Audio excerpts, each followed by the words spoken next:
많이 부르는 찬양 가운데 모든 상황 속에서라는 제목의 찬양이 있습니다.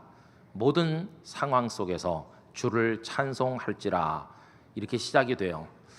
근데 그 끄트머리에 가보면 반복적으로 많이 불러서 여러 교우님들의 귀에 익숙한 가사가 있는데, 내 영혼이 확정되고 확정되어 싸우니, 그렇게 반복적으로 부르는 찬양이 있습니다. 내 영혼이, 내 마음의 생각이 확정되었다, 딱 정해졌어요. 이제는 뒤로 물러가지도 않고 흔들림도 없이 하나님만 의지하며 찬양하겠다는 결단이 담겨 있습니다. 이 가사는 시편 57편 7절에서 인용된 가사입니다. 하나님이여, 내 마음이 확정되었고 내 마음이 확정되었사오니 내가 노래하고 내가 찬송하리이다. 여기 확정되었다는 이렇게 번역된 히브리어 단어는 쿤이라고 하는데, 준비하다는 뜻도 있고 확립되어 이제 모든 게 결정되었다는 의미가 그 속에 있습니다. 그러므로 마음이 확정된 사람은 아무리 어려운 상황이 와도 흔들리면 안 되고 뒤로 후퇴하면 안 될 것입니다. 딱 그 자리에 서서 하나님을 경외하며 끝까지 나가야 됩니다. 그걸 잘 보여주는 말씀의 예를 하나 들면 시편 112편 7절인데 이렇습니다. 그는 흉한 소문을 두려워하지 아니하며 여호와를 의뢰하고 그의 마음을 굳게 정하였도다. 굳게 정했다고 할 때, 그 정했다는 말이 역시 확정된다고 할 때와 똑같은 쿤이라는 단어를 사용하고 있습니다. 이 시편 57편은 다윗의 시입니다.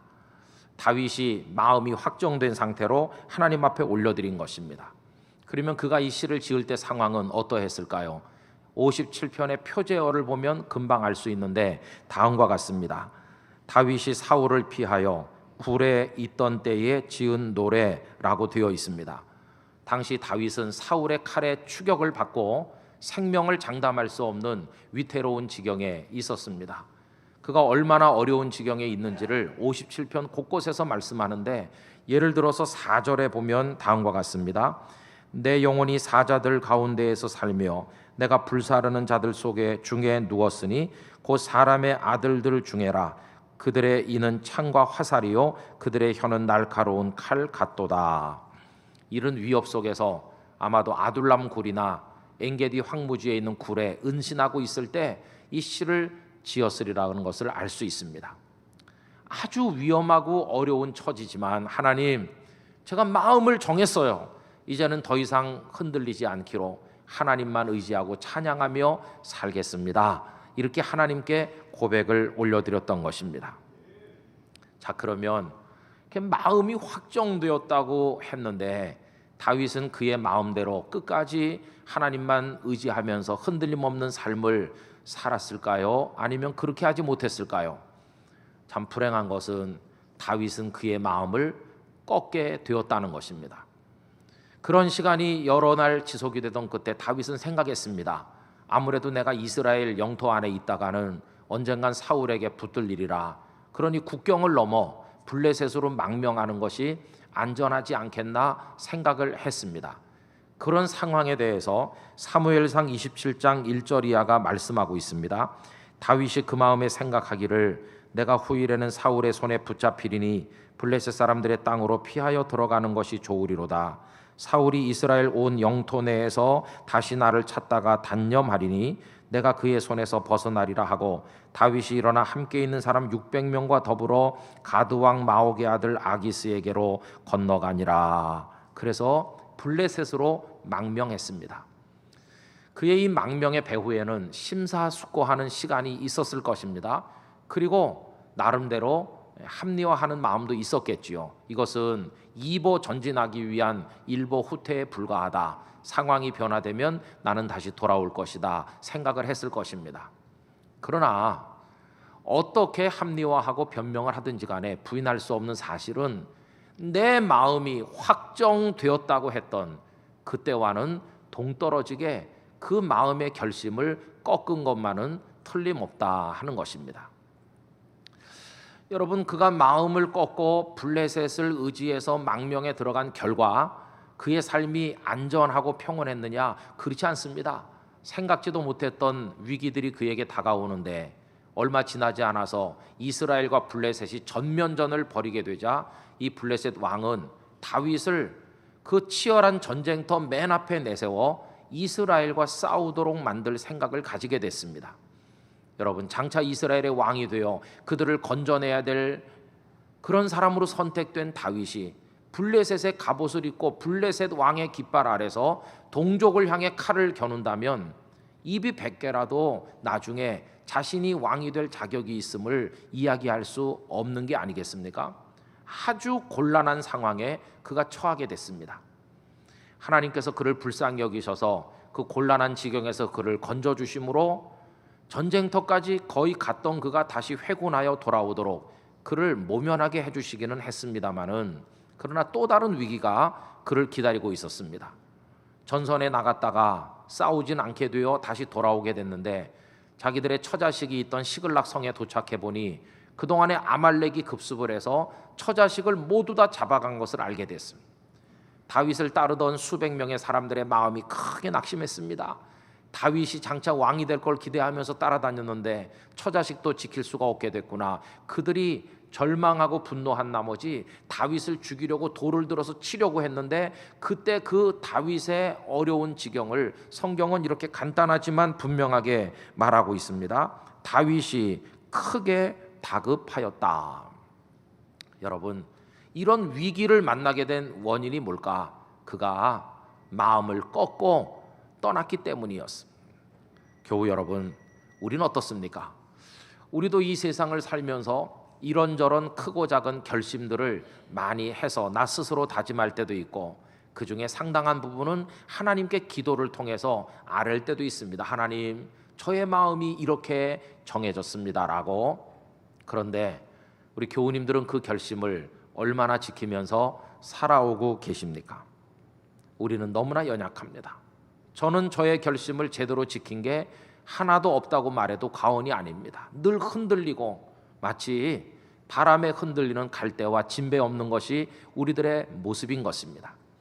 그래서 영웅을 자처했던 나폴레옹조차도 다음과 같이 한탄을 하였다고 합니다. 수많은 계획을 세웠지만 자유롭게 실행한 적은 한 번도 없었다. 배의 키를 잡고 힘센 선원들과 함께 있었음에도 불구하고 물결은 항상 더 거칠었다. 진실로 나는 나 자신의 주인이 된 적이 한 번도 없었다. 나는 항상 지배를 받았을 뿐이다.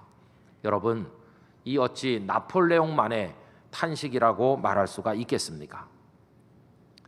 십자가를 지시기 전날 해가 떨어져 저물었을 때 예수님께서는 제자들과 함께 마가의 어머니 마리아의 소유라고 추정되는 집에 그 준비된 다락방으로 가셔서 유월절 만찬을 드시게 됐습니다. 흔히 말하는 최후의 만찬인 것입니다. 여러분, 만찬 자리의 분위기는 어떨까요? 우리가 모처럼 식당에 가서 사랑하는 이들과 앉으면 아주 흥겹고 왁자지껄하고 그렇습니다. 그런데 이 식사는 그런 식사는 아니었습니다. 유월절 식사라는 것이 하나님께서 과거에 애굽에 있던 그들을 풀어내셔서 출애굽시키신 것을 감사하면서 정해진 틀에 따라서 하는 식사였기 때문에 우리처럼 자유로운 식사는 아니었습니다. 그러나 그렇다 할지라도 식사 자리에는 기본적으로 기쁨과 감사가 흘러야 되는 거 아니겠습니까? 그런데 우리는 이미 예수님께서 그 식사가 끝난 다음에 겟세마네 가셔서 잡히시고 십자가 지신 그 모든 상황을 알고 있기 때문에 성경을 읽어 내려가다가 이 대목에 도착하면 긴장하는 것을 느끼게 됩니다. 마치 폭풍 전야와 같은 식사라고 할 수 있습니다. 근데 그 사건을 알고 있는 우리만 그런 것이 아니고 그 자리에 있었던 제자들은 어땠을까요? 제자들 역시 그 식사가 즐겁고 감사한 것만은 아니었을 것입니다. 뭔지 모를 불안이 그들을 짓누르고 있었습니다. 그 정체가 무엇일까요? 예수님께서 그들과 함께 예루살렘으로 오시는 길에 이미 3차례나 말씀하신 바가 있지 않습니까? 이 예루살렘에 들어가면 내가 죽임을 당하게 될 것이다. 그리고 그들은 지금 예루살렘에 와 있는 것입니다. 예수님의 말씀이 이루어지지 않기를 간절히 바라긴 하지만 예수님의 말씀이 땅에 떨어진 적이 한 번도 없음을 그들이 알기 때문에 틀림없이 예수님이 죽으시는 사건이 일어날 텐데 그게 오늘인지 내일인지 그들의 마음이 늘 긴장되어 있는 거 아닙니까? 그런 상황에서 식사를 하게 됐는데 예수님이 하신 한마디 말씀이 그들의 귓전에 울리는 순간 그들은 충격을 금할 수가 없었습니다.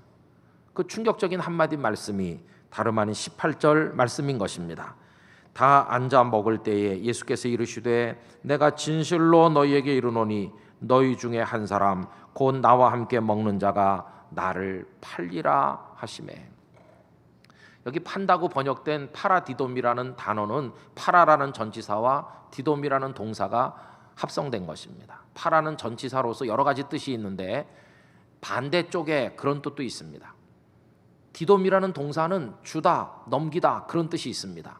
그러므로 합쳐놓으면 반대쪽에다가 넘긴다 그런 뜻입니다.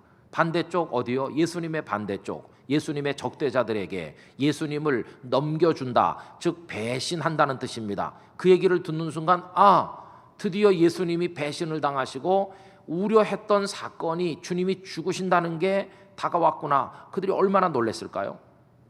그런데 더 충격적인 것은 그 배신자가 너희 중에 함께 나와 앉아 먹는 너희들 중에 있다. 이게 얼마나 큰 충격이 됐겠습니까?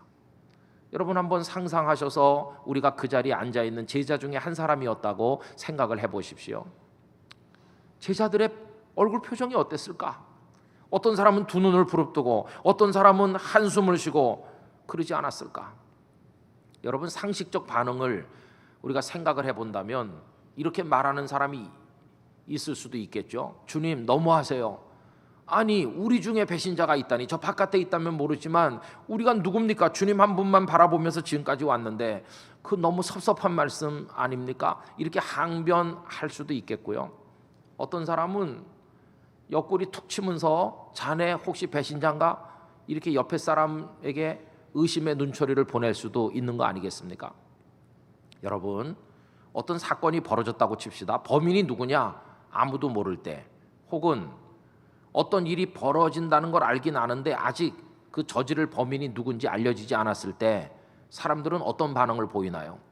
다 자기는 아니라고 그러죠. 나는 아니고, 그럼 나는 아니니까 그 나머지 사람들 중에 하나겠죠.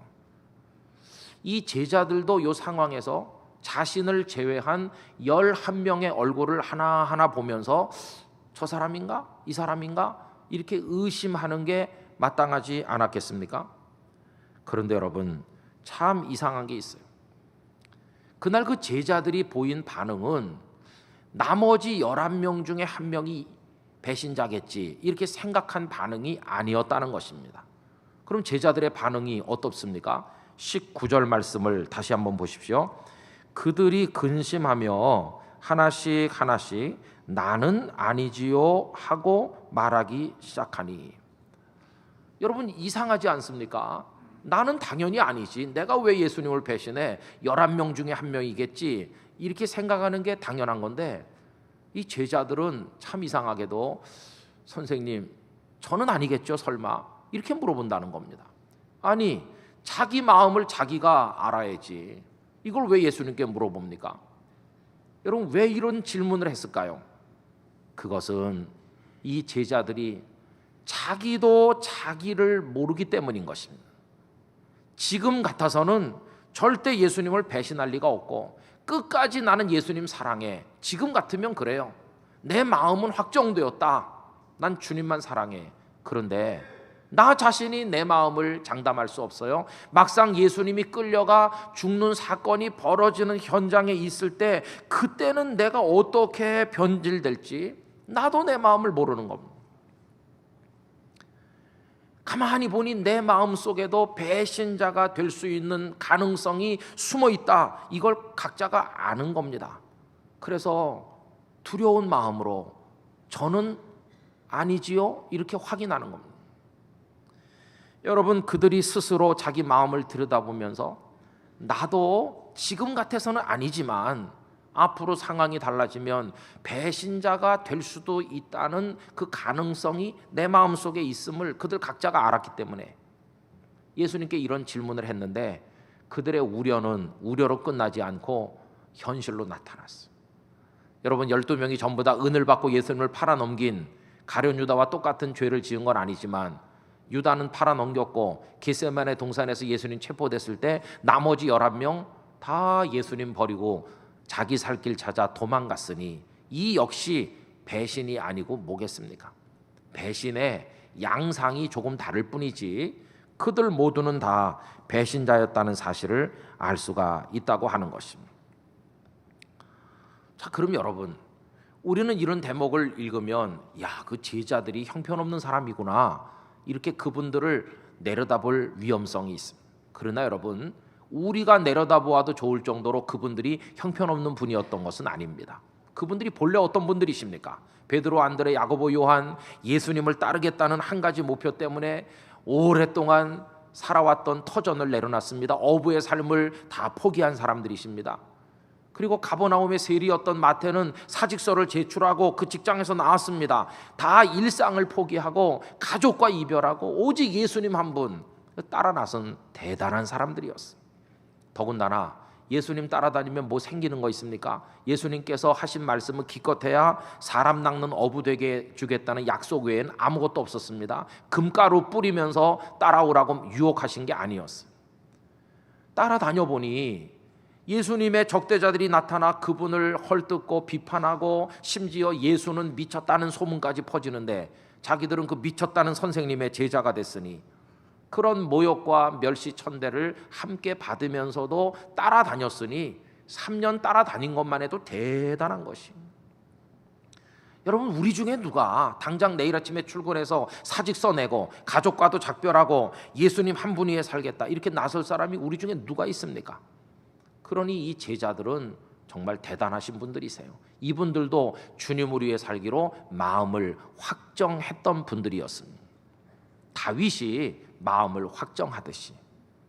그러나 다윗이 그 확정된 마음의 결심을 꺾어버리고 블레셋으로 망명하듯 이 제자들의 예수님만 사랑하겠다는 마음 역시 꺾이어져서 예수님을 팔아넘기거나 도망가는 배신자가 되고 말았다고 하는 것입니다. 여러분, 그러므로 여기 다윗의 예나 또 여기 제자들의 예는 오늘 우리들의 모습을 반영하는 것이기도 합니다. 오늘 우리가 바로 그 다윗과 같고 우리가 그 제자들 중에 한 사람과 같다고 하는 것입니다. 심각한 것은 저도 여러분들도 다 그렇게 연약한 존재라는 것입니다. 그리고 더 심각한 게 있어요. 이렇게 형편없이 연약한데도 불구하고 아직도 우리는 우리 자신을 믿거나 어떤 사람을 아직도 믿고 살고 있으니 이건 심각한 연약함에다 더해서 심각하게 어리석기까지 하다 하는 걸 우리에게 말해주고 있다는 것입니다. 얼마나 많은 경우에 우리 자신을 믿고 다른 사람을 여러분 믿고 살지 않으십니까? 어떤 목사님이 교회를 개척하게 되셨다고 여러 목사님들 앞에서 얘기를 했습니다. 듣고 있던 어떤 분이 물어봤습니다. 목사님 축하해요. 큰 용기를 내셨네요. 근데 목사님은 누구랑 같이 시작하십니까? 이렇게 물었습니다. 그랬더니 다른 교회에서 장로님으로 섬기던 분도 있고 집사님도 있고요. 저를 돕겠다고 나선 분이 한 10명 있습니다. 그 10사람과 시작한다고. 그런데 그 모습이 아주 괜찮아 보였어요. 순조롭게 개척이 되고 교회가 모습을 갖춰가는 것 같고 도와주는 10사람이 있다니까 제법 잘 교회가 되는 것 같았어요. 그런데 나중에는 그렇지 않았어요.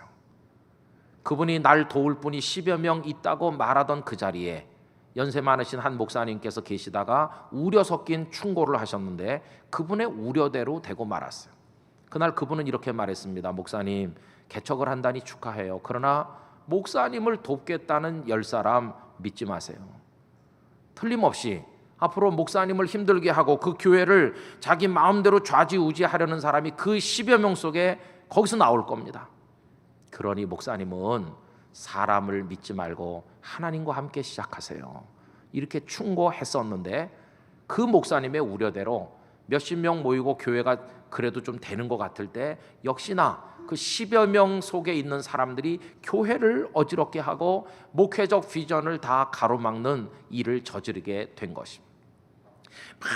많은 어려움 끝에 목사님이 깨달은 거, 사람은 믿을 대상이 안 돼. 나가 믿고 의지할 분은 하나님 아버지 한 분밖에 없으시다. 우리 땅끝 교회 여러분, 그분이 많은 수업료를 내고 어렵게 배운 이 진리를 이 자리에서 우리가 깨닫기를 원합니다. 사람은 믿을 대상이 아니고 우리가 믿을 대상은 전능하신 하나님 한 분밖에 없습니다. 사람은 뭐냐? 그냥 교제하고 사랑하고 위해드릴 대상일 뿐이지 믿을 대상은 나도 아니고 그도 아니고 우리는 아니라고 하는 것입니다. 누가 여러분에게 활짝 미소 지으면서 제가 도와드리겠습니다, 저를 믿으세요, 그러면 절대 믿지 마시기 바랍니다. 그 사람이 나빠서가 아니라 우린 다 연약하다니까요. 연약해요. 어쩔 수 없어요. 교회를 개척하는 것도 중요한 일이고 인생을 성공하는 것도 중요한 일인데, 그러나 여러분 그보다 훨씬 중요한 일이 있어요. 그게 뭐냐 하면 죄인인 멸망해야 마땅한 우리가 구원받는 거야말로 가장 중요한 일 아닙니까? 근데 그 교회를 개척하고 인생을 아름답게 사는 것도 사람의 힘을 믿어가지고 안 되는 것이라면, 하물며 희망 없는 죄인인 내가 구원을 받아 영원한 생명을 얻는 게 어떻게 사람을 믿어 될 일입니까? 그건 사람을 믿어가지고 될 일이 아닌 것이라는. 그래서 여러분, 나 같은 죄인이 구원을 받아 하나님의 자녀가 된다는 이 사실이야말로 하나님을 믿지 않으면 안 되는 일이라는 걸 여러분 깨달으셔야 됩니다. 여러분, 우리 하나님만 믿읍시다. 하나님만 신실하게 믿읍시다. 나도 믿지 말고 그도 믿지 말고 하나님만 신뢰합시다. 하나님만이 믿을 대상이신 것이, 하나님만이 우리를 구원하시는 분임을 기억하셔야만 됩니다.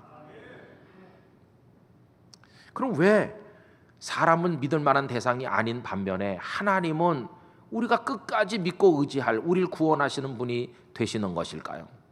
여러분, 그 다음 말씀을 이어서 내려가 보면 이래요. 제자들이 두려운 마음으로 나는 아니지요 이렇게 근심 섞인 말로 물었을 때 예수님은 유다가 배신자임을 암시하셨어요. 오늘 본문 20절 말씀 보세요. 그들에게 이르시되 12 중에 하나인 곧 나와 함께 그릇에 손을 넣는 자니라. 아마 그때 손이 같이 있었는지 모르겠어요. 그러나 다 그 그릇에서 꺼내다 먹었으니 다 똑같잖아요.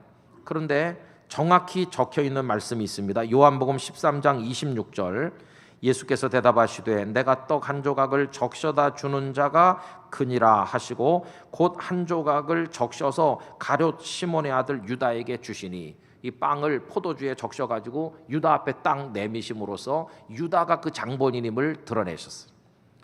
베드로가 평소 같았으면 요조를 내겠다고 일어났을지도 몰라요. 그런데 그때 다 경황이 없고 유다는 그 자리를 떠났고, 남은 사람들에게 예수님께서 유다의 인생이 얼마나 불쌍한 인생인지를 말씀하십니다. 21절입니다. 인자는 자기에 대하여 기록된 대로 가거니와 인자를 파는 그 사람에게는 화가 있으리로다.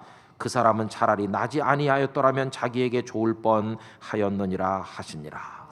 나지 않았으면 좋았을 걸. 이 한탄은 오늘도 수많은 사람들이 스스로 혹은 남들에 의해서 하는 이야기가 아닙니까? 여러분, 이런 후회가 가득한 인생, 유다가 그렇게 됐는데 이유는 그도 처음에는 확정된 마음으로 예수님을 사랑하리라 결심하고 따랐겠지만 여러 시간이 지나고 상황이 바뀌며 자기 판단과 자기 욕심의 노예가 된 나머지 그는 그 마음을 꺾고 말았기에 이런 배신자가 된 것입니다.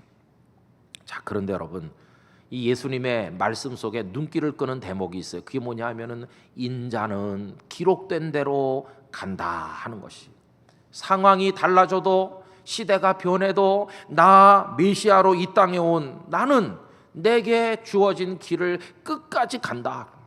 여러분, 예수님은 마음을 꺾으시는 분이 아니시라는 것이, 주님은 메시아의 길을 끝까지 가신다는 것이에요. 어떻게? 기록된 대로, 성경에 이미 구약 성경에 예언된 대로. 다른 복음서에서는 하나님의 뜻대로, 하나님께서 작정하신 대로 이렇게 번역하고 있기도 합니다. 그러면 구약 성경 속에 예수님께서 그 길을 가실 것을 어떻게들 언급하고 있나요? 시편 22편 18절을 예를 들면 내 겉옷을 나누며 속옷을 제비 뽑나이다.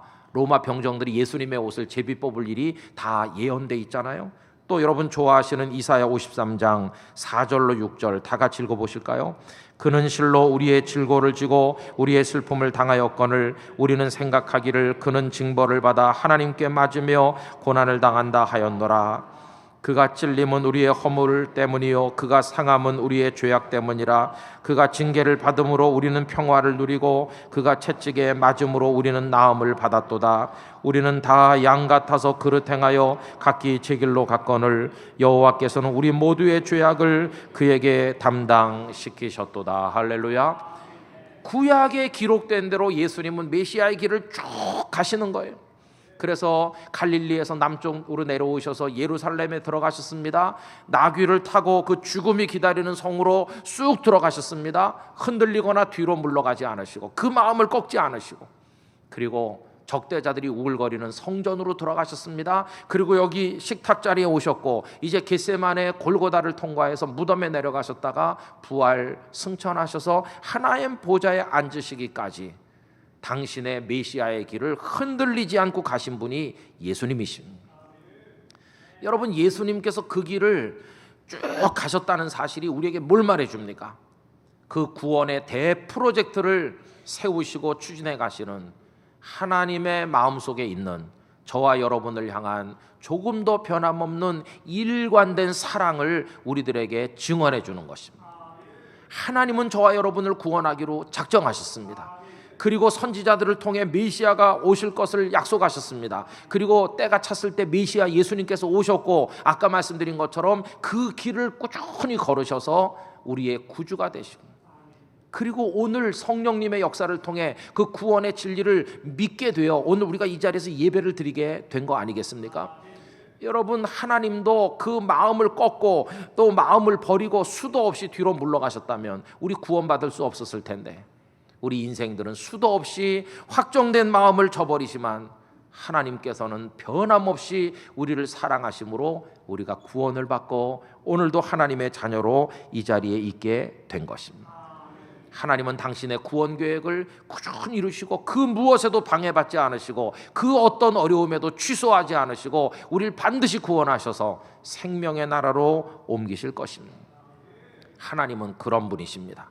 그래서 예레미야 33장 2절은 일을 시작하시고 완수하시는 하나님을 다음과 같이 묘사했습니다. 다 같이 읽겠습니다. 일을 행하시는 여호와, 그것을 만들며 성취하시는 여호와, 그의 이름을 여호와라 하는 이가 이와 같이 이르시도다. 할렐루야. 거기 성취하신다는 단어가 마음이 확정되었다고 할 때와 똑같은 쿤이라는 단어입니다. 하나님은 쿤 하시면 끝까지 이루십니다. 우리처럼 수도 없이 뒤집는 그런 하나님이 아니시기에 우리의 연약함에도 불구하고 우리가 구원받음을 확신할 수 있는 근거는 바로 그 하나님의 변함없는 우리를 향한 사랑 때문인 것입니다. 그래서 빌립보서 1장 6절은 우리 안에 선한 일을 시작하신 분이 이루신다고 다음과 같이 말씀했는데요, 너희 안에서 착한 일을 시작하신 이가 그리스도 예수의 날까지 이루실 줄을 우리는 확신하노라. 아멘. 여러분, 슬픈 시대를 우리 살고 있습니다. 오늘날은 선비와 지사가 없는 시대라고 합니다. 다들 변절자만 우글거린다고 합니다. 교회를 위해서 나의 전생애를 바치겠습니다, 이렇게 서약하면서 오셨던 목사님의 서약이 헌신짝처럼 버려지는 경우를 많이 봅니다. 눈물을 흘리면서 내가 복음을 위해, 성도들을 위해, 교회를 위해 살겠다고 서약한 장로, 권사, 집사님들의 서약이 다 깨진 유리그릇처럼 길바닥에 흩어져 있는 모습을 많이 봅니다. 당신만을 사랑하겠다고 그렇게 예식장에 같이 들어왔던 젊은 남녀가 이제는 그 결심 따위를 잊은 지가 오래인 그런 가정을 많이 봅니다. 눈물을 줄줄 흘리며 아빠, 엄마, 제가 열심히 공부하고 좋은 일꾼이 되겠어요, 저를 지켜봐 주세요, 이렇게 했던 청소년들이 그 결심이 다 박살이 난 채로 아무렇게나 사는 사람 너무나 많아요. 이 시대는 마음에 확정된 걸 지키는 사람도 없고 지키려고 몸부림치는 사람도 없는, 한없이 우리가 연약하다는 걸 확인할 수밖에 없는 그런 시대에 살아가고 있습니다. 모든 게 흔들리고 무너지는 시대에 그래도 나를 끝까지 붙드시고 구원의 길로 인도하실 그 근거가 어디에 있어 어떻게 믿을까? 여러분, 그 모든 구원의 계획을 정하시고 그 프로젝트를 추진하시는 성부 하나님 아버지, 그거에 따라 이 땅에 오셔서 십자가의 길을 걸으신 성자 예수 그리스도, 그리고 완악한 우리 마음 속에 들어오셔서 역사하시고 우리 마음을 열어 녹여주시고 예수님을 구주로 믿도록 도우시는 성령님, 이 삼위일체 하나님을 믿는 것 외에 우리에게 무슨 소망이 있겠습니까? 여러분, 앞으로 우리가 어떤 결심을 하고 좀 그걸 지켜낸 것처럼 보이는 기쁨의 날이 있다고 한다면 그것 역시 내 결심을 내가 지킨 것이 아니라 하나님께서 우리를 붙드신 결과임을 기억하고 하나님 앞에 감사하시기를 바랍니다. 바울 사도는 디모데후서 4장 7절에서 이렇게 고백했습니다. 나는 선한 싸움을 싸우고 나의 달려갈 길을 마치고 믿음을 지켰다. 많은 분들이 오해합니다. 이건 바울이 자부심에 가득 차서 한 말이야. 나는 믿음을 지켰고 싸움을 다 싸웠고. 아닙니다, 여러분. 이건 바울이 자기 자랑을 한 것이 아니라 뒤집어 말하면 하나님께서 나를 붙들지 않았더라면 나는 제2의 가룟 유다가 되고도 남을 사람인데 하나님의 강한 손으로 나를 붙드셨기에 나는 그래도 이 믿음의 길을 걸어 여기까지 올 수 있었다고 하는 감사와 안도의 고백인 것입니다.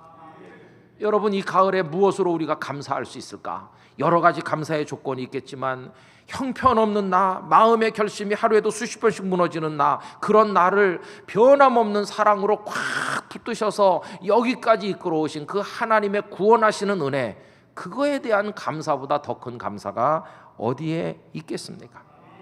성도 여러분, 이제 우리는 하나님만 바라봐야 되겠습니다. 난 구원받은 사람입니다. 확신할 수 있는 근거, 하나님의 사랑에 있습니다. 땅끝 교회가 오늘날까지 여기 지탱되어 왔고 앞으로도 교회의 미래를 우리가 소망 중에 바라볼 수 있는 근거, 우리가 워낙 결심을 잘 지키는 사람이어서가 아니라 이 교회를 세우시고 이끄셨고 앞으로도 인도하실 그분이 신실하시기 때문에 우린 땅끝 교회의 미래를 말할 수 있게 되는 것입니다. 이제 우리가 할 일은 우리를 위해서 그 사랑을 가지고 높고 높은 보좌를 떠나 이 땅에 오사 우리를 위해 죽으신 우리 주님을 찬송하는 것 외에는 우리가 할 일은 없을 것입니다.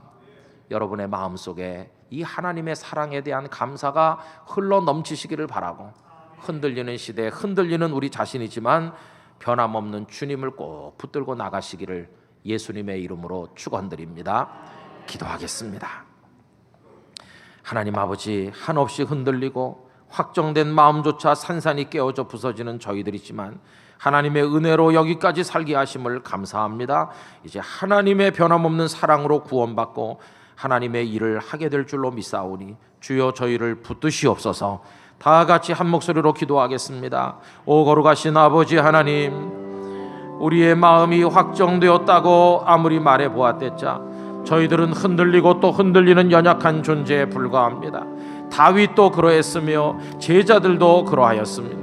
아버지 하나님, 이제 우리가 구원받을 수 있으면 오직 변함없는 주님의 사랑의 결과입니다. 주님만 의지하고 주님만 바라보며 나가기를 원합니다. 끝까지 저희들의 길을 인도하시옵소서. 끝까지 저희들을 품으실 줄로 믿습니다. 그래서 영원한 생명의 나라 거기 도달하는 그날까지 아버지 하나님 저희를 인도하여 주시옵소서. 오늘 여기 모인 주의 백성들에게 그러한 은총을 넘치도록 허락하여 주시옵소서. 반석 같고 강철 같은 마음의 결단조차도 연약한 유리병처럼 깨져 산산소각이 되는 그 이야기가 우리 자신의 이야기임을 깨달으며 우리 스스로 구원할 수 있음이 아니라 변함없이 뜻하신 바대로 구원의 계획을 추진하시는 하나님의 사랑에 의하여서만 구원받을 수 있음을 깨닫고 이제 저희의 남은 생의 모든 것을 아버지의 손에 맡기오니 오 아버지 하나님, 저희를 강하게 붙드시사 믿음을 지키게 하시고 선한 싸움을 싸워 끝까지 전진하도록 도와주시옵소서. 예수님의 이름으로 기도하옵나이다. 아멘.